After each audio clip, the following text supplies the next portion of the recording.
السلام علیکم ورحمۃ اللہ وبرکاتہ۔ حکومت گجرات کی جانب سے جاری کردہ اسکیم جس کا نام آتم نربھر سہائے یوجنا دیا گیا ہے، وہ سوال میں درج تفصیل کے مطابق سودی معاملہ ہی ہے، جس سے اجتناب اور پرہیز بہت ضروری ہے۔ قرآن مجید میں سودی معاملات ترک نہ کرنے پر اللہ اور اللہ کے رسول صلی اللہ علیہ وسلم سے اعلان جنگ اور حدیث پاک میں لعنت اور پھٹکار اور دنیا میں قحط جیسی وبا پھیلنے کی وعیدیں وارد ہوئی ہیں۔ جو حضرات زائد لی جانے والی رقم کو سروس چارج پر محمول کر کے اسے جائز بتلاتے ہیں، ہمیں ان سے اتفاق نہیں ہے، اس لیے کہ جب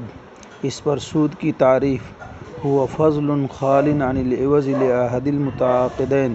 صادق آ رہی ہے اور لوگ بھی اسے سود ہی سمجھتے ہیں، نیز حکومت خود سروس چارج کا صاف انکار کر کے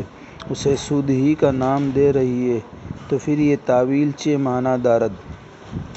شریعت مطہرہ میں سود کی حرمت میں کہیں قلت و کثرت سے فرق نہیں کیا گیا۔ حدیث پاک میں ہے،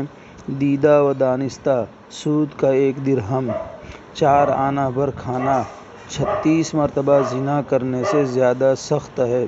بحوالہ فتاوی محمودیہ 16/284۔ نیز در باب سود شبہ ربا سے بھی بچنے کا حکم دیا گیا ہے۔ عن عمر بن الخطاب رضی اللہ تعالی عنہ ان آخر ما نزلت آیۃ الربا وان رسول اللہ صلی اللہ علیہ وسلم قبض ولم يفسرها لنا فدعوا الربا والریبہ رواہ ابن ماجہ والدارمی مشکات۔ قوله ان آخر ما نزلت آیۃ الربا یعنی ہی ثابتۃ غیر منسوخۃ ولکن رسول اللہ صلی اللہ علیہ وسلم قبض ولم يفسر بحیث یحیط بجمیع جزئیاتها وموادها فینبغی لکم ان تدعوا الربا الصریح وما یشبہ الامر تورعا واحتیاطا۔ هذا ما يفهم من ظاہر سوق العبارہ۔ وقال الطبی یعنی ان هذه الآیۃ ثابتۃ غیر منسوخۃ غیر مشتبہۃ فلذلك لم يفسرها النبی صلی اللہ علیہ وسلم فاجروها على ما هي علیہ ولا ترتابوا فيها واتركوا الحیلۃ في حل الربا۔ لمعات مرقات بحوالہ فتاوی محمودیہ۔ حضرت مفتی محمود حسن صاحب رحمۃ اللہ علیہ تحریر فرماتے ہیں، سودی معاملہ کرنا جائز نہیں، سود قلیل ہو یا کثیر۔ اسی طرح ایک اور جگہ 1% اور نصف فیصد سود دینے سے متعلق پوچھے گئے سوال کے جواب میں رقم تراز ہیں، یہ سود ہیں اور سود لینے اور سود دینے والے پر حدیث میں لعنت آئی ہے۔ نیز ایک اور جگہ مسلمانوں کی اسی طرح کی ذب و حالی کو بیان کرتے ہوئے پوچھے گئے سوال کے جواب میں تحریر فرماتے ہیں، مسلمانان افریقہ کے جو حالات سوال میں درج ہیں ان کے مقابلے میں ان مسلمانوں کے حالات زیادہ درد انگیز تھے، جن کو خطاب کر کے سود کو حرام قرار دیا گیا اور سخت وعیدیں سنائی گئی ہیں۔ وہ حضرات کفار کے قرضے میں دبے ہوئے تھے، کفار ان کا خون چوس رہے تھے، حتیٰ کہ حضرت بلال رضی اللہ تعالی عنہ کو دوبارہ غلام بنانے کی دھمکی دی گئی تھی، جس سے پریشان ہو کر انہوں نے مدینہ پاک سے مخفی طور پر قرض کی ادائیگی کا انتظام ہونے تک کے لیے باہر چلے جانے کا ارادہ کر لیا تھا۔ وہ حضرات پیٹ پر پتھر باندھتے تھے، کئی روز تک پھاقہ کرتے تھے، بھوک کی وجہ سے غش کھا کھا کر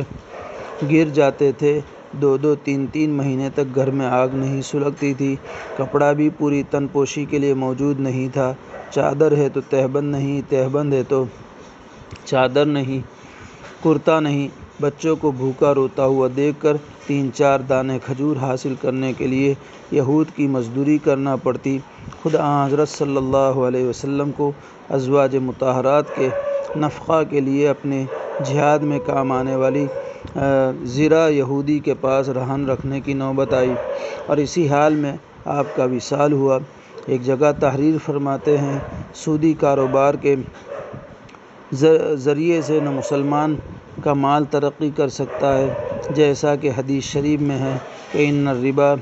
وَإِن كَثُرَ فَإِنَّ عَاقِبَتَهُ تَصِيرُ إِلَىٰ قَلٍّ، یعنی سود تو خواہ کتنا ہی زیادہ ہو اس کا انجام کار قلت ہے، نہ مال محفوظ رہ سکتا ہے، جیسا کہ ارشاد ہے یمحق اللہ الربا، یعنی اللہ تعالیٰ سود کو مٹاتا ہے۔ لہذا سودی کاروبار کو مال مسلم کی حفاظت یا ترقی کا ذریعہ تجویز کرنا، نصوص قرآن و حدیث کا مقابلہ کرنا ہے۔ مسلمانوں کی کامیابی اور ترقی حرام و حلال کی تمیز کے بغیر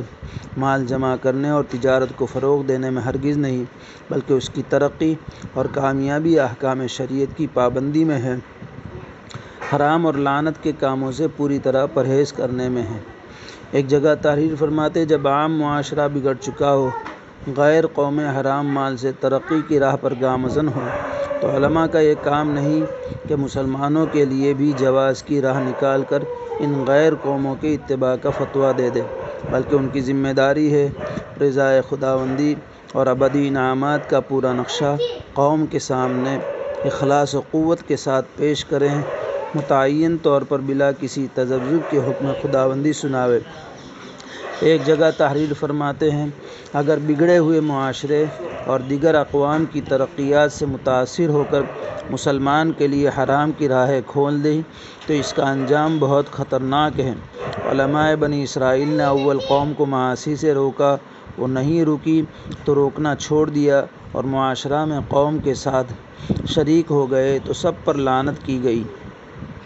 ایک جگہ تحریر فرماتے ہیں اگر طبقہ وارانہ کشاکش اور تباغض و تحاسد پیدا ہو تو اس سے بچانے کی یہ صورت نہیں کہ حرام کا دروازہ کھول دیا جائے، بلکہ اس کی صورت یہ ہوگی کہ نصوص قرآنی اور احادیث نبوی کی زیادہ سے زیادہ تلقین کی جائے۔ ایک جگہ تحریر فرماتے ہیں غریب طبقہ کو صبر و قناعت کا سبق دیا جائے اور نبی کریم صلی اللہ علیہ وسلم اور صحابہ کرام رضی اللہ عنہم کے عمومی حالات زندگی سنائے جائے۔ آگے فرماتے ہیں اسی طرح تعلیمات نبویہ عام ہو سکتی ہے اور امت مسلمہ کا طغرائے امتیاز باقی رہ سکتا ہے، جس کے باقی رکھنے کی زیادہ ذمہ داری علماء کے سر ہے۔ اگر دور حاضر کے سیل رواں میں بہنا شروع کر دیا تو یہ امت اپنا تاج افتخار مغربی اقوام کے قدموں پر نثار کر کے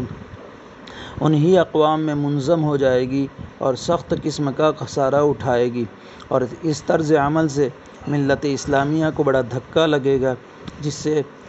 قہار کا قہر جوش میں آ جائے گا اور گناہ گو عذاب سے دوچار ہونا پڑے گا، جس کے کچھ نمونے پیش آ بھی رہے ہیں۔ جب نافرمانی عام ہو جائے اور اس طرح پر روک ٹوک نہ کی جائے تو عذاب عام کی وعید حدیث پاک میں بیان فرمائی گئی ہے، تو پھر کیا ان سودی کاروبار کے ذریعے سے تیار کردہ تعمیرات و تجارت میں عذاب الہی روکنے کی قوت ہے؟ نہیں، ہرگز نہیں، بلکہ یہ تو عذاب الہی کا سبب ہیں۔ اگر ان کو حرام طریق یعنی سودی کاروبار سے تیار نہ کیا جاتا تو عذاب کیوں آتا؟ اور جہاں جہاں عذاب آیا کیا وہاں ان تجارات و تعمیرات نے کوئی حفاظت کی؟ اگر موسم خراب ہو اور امرود سے ہیضہ پھیلنے کا اندیشہ ہو تو حفظان صحت کے ماہرین حدود میونسپلٹی میں بھی امرود کا داخل ہونا بند کرا دیتے ہیں۔ یہ نہیں دیکھتے کہ بندر اور